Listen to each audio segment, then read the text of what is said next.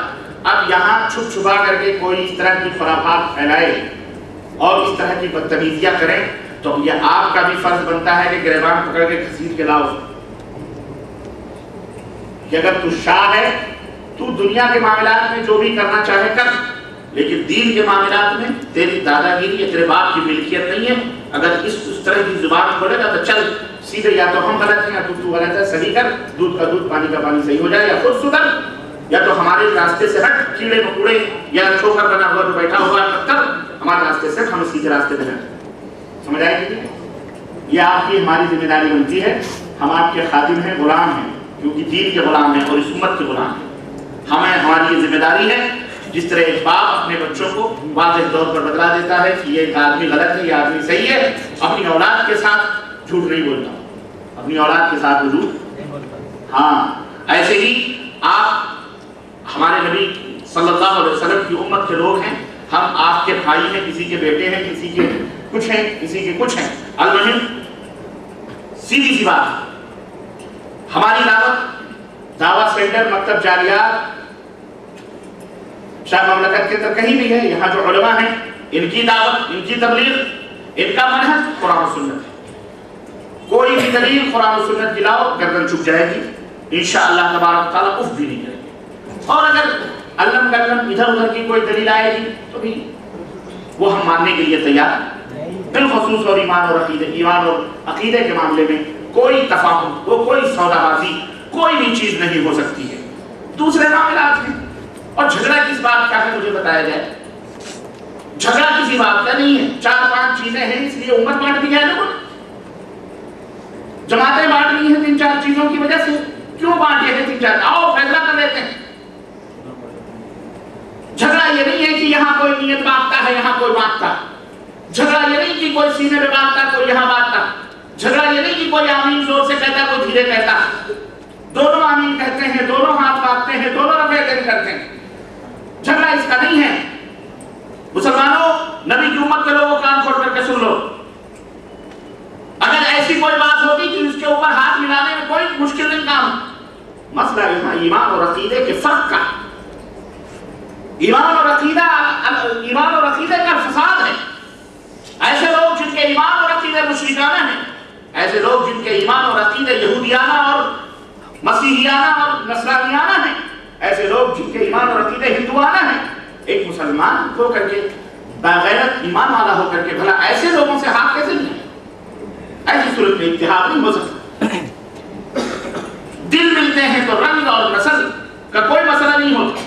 رنگ مختلف ہو چلے گا, زبان مختلف ہو چلے گا, قد مختلف ہو چلے گا, صحت مختلف ہو چلے گی, لیکن جب دل ہی نہ ملے تو فائدہ, دل نہ ملے تو کچھ بھی ہو. ایک ہی ہو تو گھر میں آدمی نہیں زندگی گزار سکتا. سمجھ آئے گی نہیں؟ اس لیے میرے بھائی کو یہ مشورہ ہے کہ اللہ کے لیے, اللہ نے آپ کو عقل دیا ہے, دماغ دیا ہے, ذہن دیا ہے, علم دیا ہے. یہاں اہل علم ہیں. جس طرح آپ ڈھونڈتے ہو اپنی قیمتی چیز کو, صحیح اسلام ڈھونڈو. ان ریتوں میں صحیح اسلام موجود ہے, ہیرے موتی موجود ہے, ان کو حاصل کر لو. الحکمت ضالۃ المومن, مومن کی گمشدہ چیز حکمت ہوتی ہے. وہ اس کا زیادہ مستحق ہوتا ہے جہاں وہ پائے اس کو اپنا ہے. سمجھ رہے ہیں کہ نہیں سمجھ؟ اس لیے میرا یہی مشورہ ہے, آپ کنفیوژن ختم کریں اور آگے بڑھیں. جرأت سے کام لیں, ہمت سے کام لیں, اور چوروں اور ان جو ہے منافقوں سے اٹھا کر کے ان کو بے نقاب کریں اور حق کو معلوم کرنے کی کوشش کریں.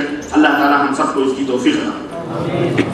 یہ اس سوال کا جواب ہو گیا. سمجھ میں آیا اس سوال کا جواب؟ الحمدللہ. جی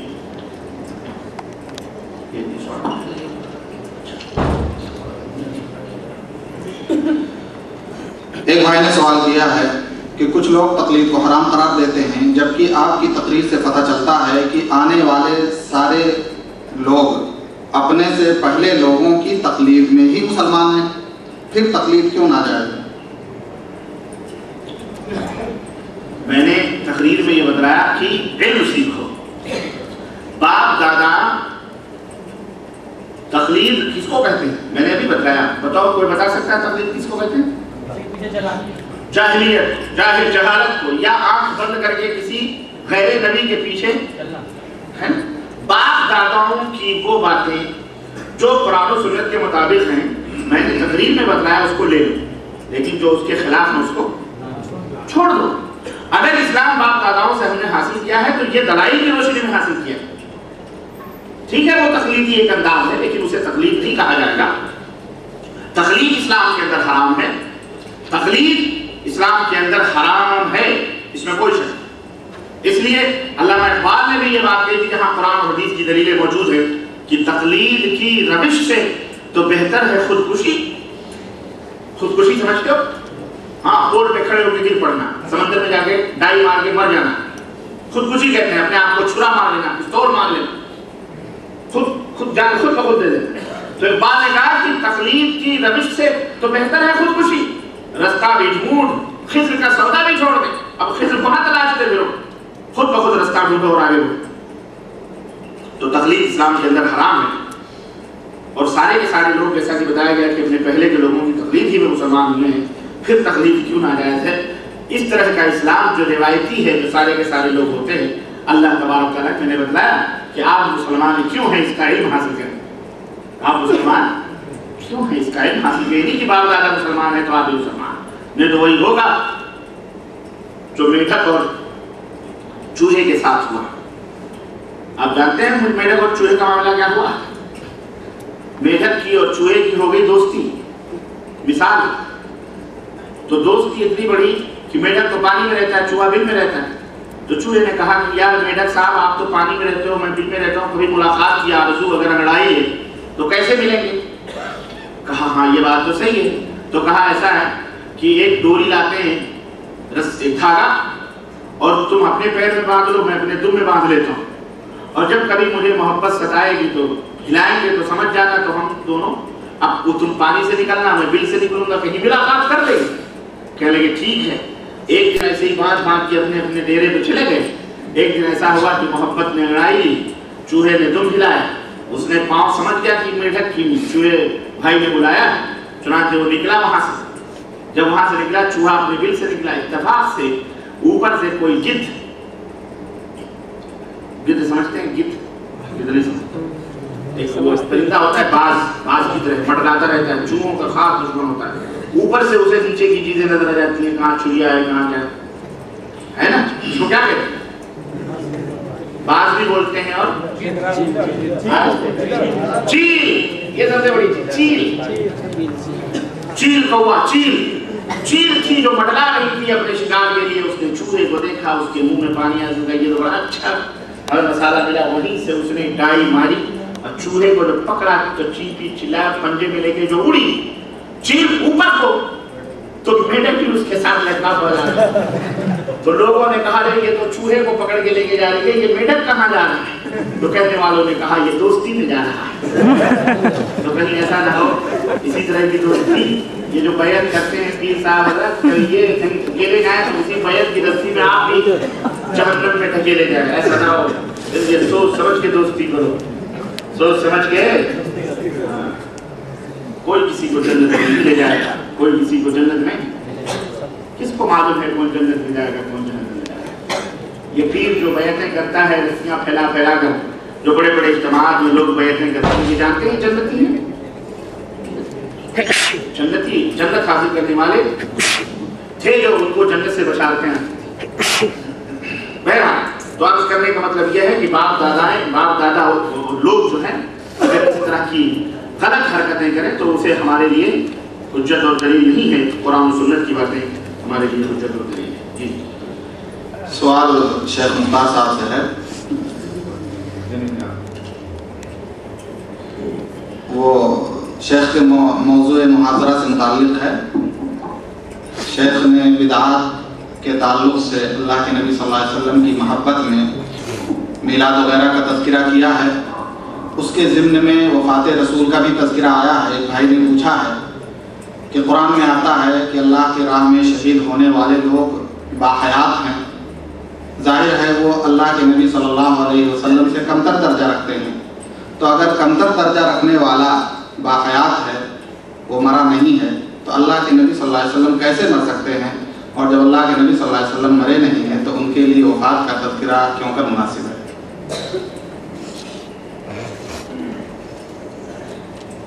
بسم اللہ الرحمن الرحیم، الحمدللہ رب العالمین والصلاة والسلام علی رسول نبی نبینا محمد وعلی آلہ واصحابہ اجمعین ومن تبعہم بإحسان الی یوم الدین، اما بعد۔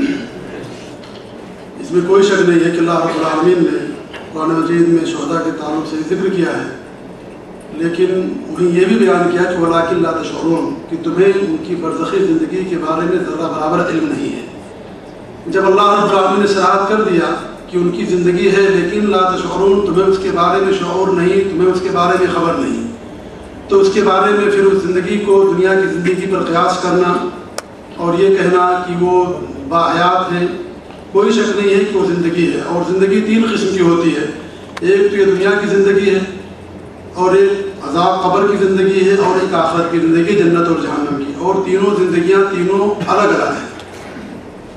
کسی بھی زندگی کو دوسری زندگی پر قیاس کرنا یہ درست نہیں ہے، کیونکہ جو قبر کی زندگی ہے وہ غیب سے تعلق رکھتی ہے، اور غیب کے بارے میں یہ عقیدہ ہونا چاہیے کہ اللہ اور اس کے رسول نے جتنی باتیں بتائی ہیں وہیں پر بات ختم ہونی چاہیے، اس سے آگے بڑھنا یہ شریعت کے اندر جاتی ہے اور یہ ناجائز اور حرام ہے۔ شریعت میں قبر کے تعلق سے جو باتیں بتائی گئی ہیں ان باتوں پر ہمارا ایمان اور عقیدہ ہے، اور یہ برزخ کی زندگی ہے، اور برزخ کی زندگی کو دنیا کی زندگی پر قیاس نہیں کر سکتے، کیونکہ اللہ رب العالمین خاص فرماتے ہیں کہ وَلَٰكِن لَا تَشْعُرُونَ، تمہیں اس کے بارے میں ذرا برابر بھی علم نہیں ہے۔ جہاں تک نبی کریم صلی اللہ علیہ وسلم کی وفات کے بارے میں ہے، تو جس اللہ رب العالمین کی ذات نے شہداء کی زندگیوں کے بارے میں بیان فرمایا، وہی ذات نے اللہ کے بارے، اللہ کے رسول کے اپنے رسول کے بارے میں فرمایا إِنَّكَ مَيِّتٌ وَإِنَّهُم مَيِّتُونَ، کہ آپ کو بھی موت ہونے والی ہے اور ساری کائنات ہی مرنے والی ہے۔ اس طریقے سے جب ان کا انتقال ہوا، ان کی وفات ہوئی، تو عمر رضی اللہ تعالیٰ عنہ نے ننگی تلوار لے لی اور کہا جو بھی کہے گا اللہ کے رسول کا انتقال ہو گیا ہے میں اس کا سر اس کے تن سے جدا کر دوں گا۔ تو وہ صدیق رضی اللہ تعالیٰ عنہ نے کیا خطبہ دیا تھا، وَمَا مُحَمَّدٌ إِلَّا رَسُولٌ قَدْ خَلَتْ مِن قَبْلِهِ الرُّسُلُ، کہ محمد صلی اللہ علیہ وسلم اللہ کے سچے رسول ہیں، اور جیسا کہ ان سے پہلے بھی بہت سارے رسول آئے گزر گئے۔ اس کے بعد کیا ہے، أَفَإِن مَاتَ أَوْ قُتِلَ انقلبتم علی اعقابکم، اگر آپ کی موت ہو جائے، مات مانے کیا ہوتے، ماضی کا صیغہ ہے، ماتا مانے مر جانا، اگر آپ کی وفات ہو جائے، آپ کا انتقال ہو جائے، آپ کی موت ہو جائے، یا آپ کو شہید کر دیا جائے، قتل کر دیا جائے، تو کیا تم اپنی ایڑیوں کے بل واپس پلٹ جاؤ گے، یعنی پھر کفر کے دائرے میں چلے جاؤ گے؟ اور جو ایسا کرے گا اللہ رب العالمین کو ذرا برابر نقصان نہیں پہنچائے گا۔ تو اللہ رب العالمین نے آیت کے اندر بیان کیا، اور فاروق بیان فرماتے اس واقعے کے بعد، اس آیت کو سننے کے بعد، کہ ایسا محسوس ہو رہا ہے کہ گویا کی آیت ابھی ہمیں اتری، اس سے پہلے ہمیں اس آیت کا علم نہیں تھا۔ اور اس طریقے سے اللہ فرماتا کل نفس ذائقۃ الموت، ہر نفس کو موت کا مزہ چکھنا ہے۔ تو نفس میں اللہ رب العالمین نے اپنی ذات کے علاوہ کسی کو مستثنیٰ نہیں قرار دیا۔ تو اللہ کے رسول صلی اللہ علیہ وسلم بھی، جیسا کہ میں نے اپنے تقریر بیان کیا کہ بشر تھے وہ، اور ہر بشر کو اور ہر مخلوق کو ایک نہ ایک دن موت کا جام پینا ہے۔ تو آپ کی موت ہو چکی ہے اور برزخی زندگی ہے، اور برزخی زندگی کے بارے میں جو چیزیں احادیث کے اندر بیان کی گئی ہیں اس پر ہمارا ایمان ہے، لیکن اس کو اس دنیا پر قیاس کرنا کہ جیسے ہماری یہ زندگی ویسے وہ زندگی ہے، اس طریقے سے آپ کے اوپر آپ کی دنیا پیش کی جاتی ہے، آپ کو ساری دنیا کا علم ہے نعوذ باللہ، اور اس طریقے ساری چیزیں یہ نہیں ہیں۔ جو حدیثوں میں آتا ہے اس پر ہمارا ایمان ہے کہ نبی اپنے قبروں کے اندر زندہ نماز پڑھتے ہیں، اور نبی ہی نہیں بلکہ مومن کے بارے میں اللہ کے رسول صلی اللہ علیہ وسلم نے فرمایا، مومن کے بارے میں بھی، کہ جب مومن کے پاس فرشتے آتے ہیں تو اسے سورج ڈوبتا ہوا نظر آتا ہے، وہ کہتا ہے کہ مجھے پہلے نماز پڑھ لے، تو میں نے عصر کی نماز نہیں پڑھی۔ تو اس سے سمجھ آتا ہے کہ مومن بھی قبر کے اندر نماز پڑھتا ہے کہ نہیں ہے؟ تو جن چیزوں کا ذکر آتا ہے، جیسے اللہ کے رسول صلی اللہ علیہ وسلم کے بارے میں فرمایا گیا کہ تم ہمارے اوپر درود السلام کہیں سے بھی پڑھو، اللہ رب العالمین کی طرف سے کشتی فرشتے موجود ہیں جو تمہارے سلام کو ہم تک پہنچاتے ہیں۔ پھر میں اس کا جواب دیتا ہوں، یہ نہیں کہا اللہ کے رسول صلی اللہ علیہ وسلم نے کہ میں اس کی بات کو سنتا ہوں۔ اس طریقے سے ایک حدیث میں کہ اللہ تعالیٰ ہمارے روح کو لوٹا دیتا ہے، لوٹانے کا مطلب کیا ہوا کہ آپ کے ساتھ آپ کی روح ہمیشہ نہیں رہتی، ورنہ رد اللہ علیہ روح، آپ نے وہی فرمایا کہ اللہ رب العالمین جب کوئی سلام پڑھتا ہے درود تو اللہ رب العالمین ہمارے اوپر ہماری روح کو لوٹا دیتا ہے۔ اس کا مطلب یہ ہوا کہ جب کوئی درود نہیں پڑھتا تو آپ کے ساتھ روح نہیں رہتی۔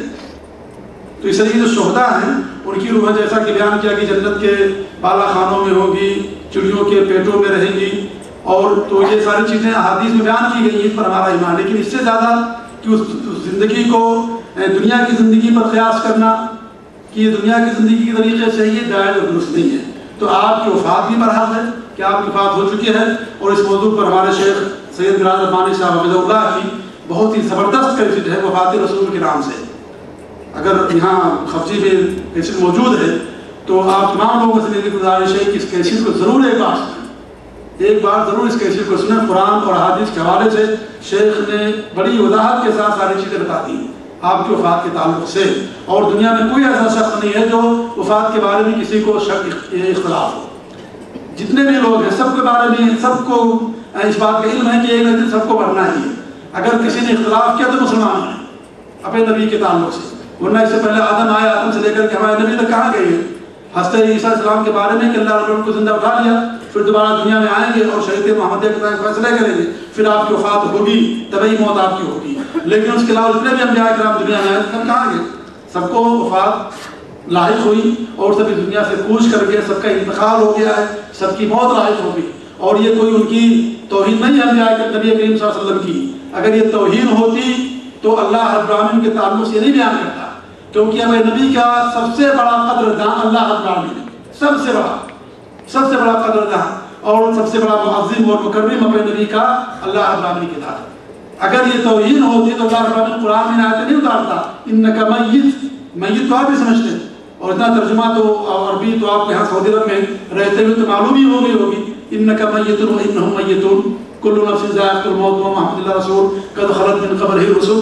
تو اس طرح کی بہت ساری آیتیں اور حدیثیں، اور بلکہ حضرت عائشہ رضی اللہ تعالیٰ عنہ فخر کرتی تھی اپنی دیگر سہیلیوں پر کہ نبی کا جب انتقال ہوا تو ہماری گود میں ہوا، نبی کی جب وفات ہوئی ہماری گود میں ان کی وفات ہوئی، اور کیا نعوذ باللہ نبی کریم صلی اللہ علیہ وسلم کی وفات نہیں ہوئی اور ان کے صحابہ کرام جو آپ کی زبان سے کلمہ ختم ہونے سے پہلے اس بات کو کرنے والے تھے، آپ کے حکمی تعمیل میں انہوں نے زندہ کو درگور کر دیا، نعوذ باللہ زندہ ان کو دفن کر دیا، ان کی نماز جنازہ پڑھی گئی، ان کو غسل دیا گیا، کفن دیا گیا، قبر کھودی گئی، اور لحد قبر کھودنے والا پہلے پہنچا اس لیے آپ کی لحد قبر کھودی گئی۔ تو کیا نعوذ باللہ صحابہ کرام اتنا زیادہ ظالم اور جابر کہ جس کی اشارے پر اپنی جان نچھاور کر دیتے تھے ان کو زندہ دفن کر دیا، نعوذ باللہ من ذالک، کہاں تک بات پہنچاتی ہے؟ تو یہ کہنا کہ اللہ کے رسول کی وفات نہیں ہوئی یہ توہین یا غلو ہے۔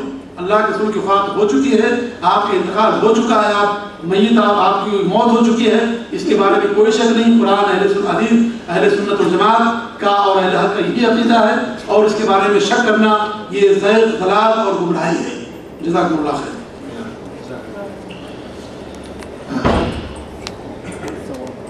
شیخ سید معراج صاحب السلام علیکم ورحمۃ اللہ وبرکاتہ۔ آپ کی گفتگو کے پس منظر میں ایسا لگتا ہے کہ کلمہ گو بھی مشرک ہو سکتا ہے، تو کیا ایسی صورت میں ایسے شخص کے ساتھ اپنی بہن یا بیٹی کی شادی اس حجت سے کی جا سکتی ہے کہ ہمارے خاندان کا ہے، شرعاً ایسا کرنا کیسا ہوگا؟ کیا غیر خاندانی مثلاً خان کی انصاری سے یا اس کے عکس کرنے میں کوئی مذائقہ ہے یا نہیں؟ کہا جاتا ہے کہ شادی بیاہ اپنے قبیلے میں ہی ہونا چاہیے، خواہ لڑکا مشرک ہی کیوں نہ ہو۔ مکمل تشفی بخش جواب چاہتا ہوں۔ اللہ آپ کو جزائے خیر دے۔ دیکھیں، پہلا سوال یہ ہے کہ کیا کلمہ پڑھنے والا بھی مشرک ہو سکتا ہے؟ تو اللہ تعالیٰ ہی اس کا جواب دے رہا ہے، وَمَا يُؤْمِنُ أَكْثَرُهُم بِاللَّهِ إِلَّا وَهُمْ مُشْرِكُونَ، کہ بہت سارے ایسے مسلمان ایسے لوگ ہیں جو اللہ پر ایمان لاتے ہیں لیکن وہ مشرک ہیں، یہ اللہ نے خود فرمایا ہے۔ تو اس کا مطلب یہ ہے کہ کلمہ پڑھنے کے باوجود بھی آدمی مشرک ہو سکتا ہے۔ اللہ کے رسول صلی اللہ علیہ وسلم نے فرمایا کہ لا تقوم الساعة حتى تذهب قبائل من امتی من المشرکین، قیامت اس وقت تک نہیں آ سکتی جب تک کہ میری امت کے کچھ قبائل، میری امت کے کچھ لوگ قبائل مشرکوں سے مل نہ جائیں، یعنی وہ مشرک نہ ہو جائیں، مشرکوں جیسے کارنامے نہ کرنے لگیں۔ تو میرے عزیزوں، میرے دوستوں، یہ کوئی